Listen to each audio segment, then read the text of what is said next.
Takže ahojte, vítajte ľudia pri už 18. nášho Lego mesta.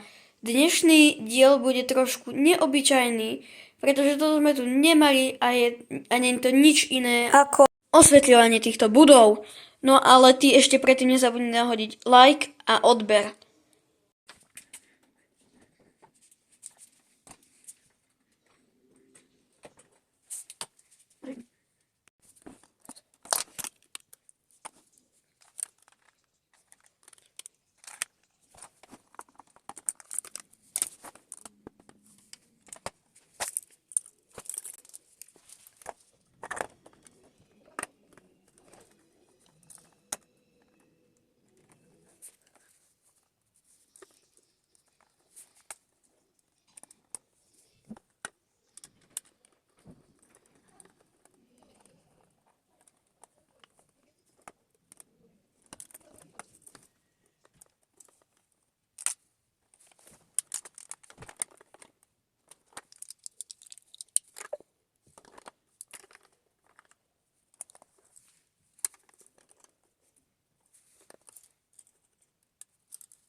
Dobre, takže takto to vypadá.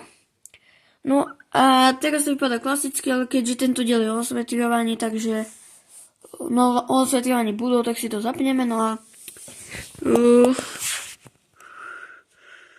je to celkom ako dobré, podľa mňa. Sú to obyčajné svetelka na baterky, osvetlilo to dobre.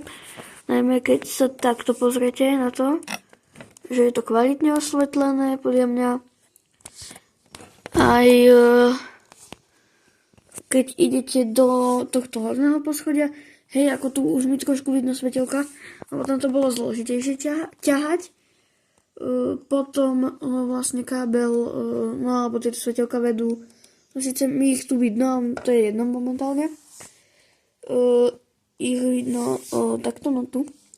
Potom to pokračuje vrchným poschodím, stade sa ide dolu kúsok svetelok, lebo ono je to takto zahnuté a potom tu dade to vystupujúce svetelka, ide okolo tohto a potom okolo toho. Takže to je všetko, my si to poďme dať do mesta. Dobre, takže ja som si ich dal naspäť do mesta, vypadá to klasicky. Hej, ako tu trošku vidno, ale to nevadí. Svetelka som si dal sem. A vlastne takto to svieti. No a poďme si osvetliť ešte aj iné budovy. Dobre, takže ja to už mám hotové, ako troška to vidno, ale to je jedno. A tu si môžete všimnúť, že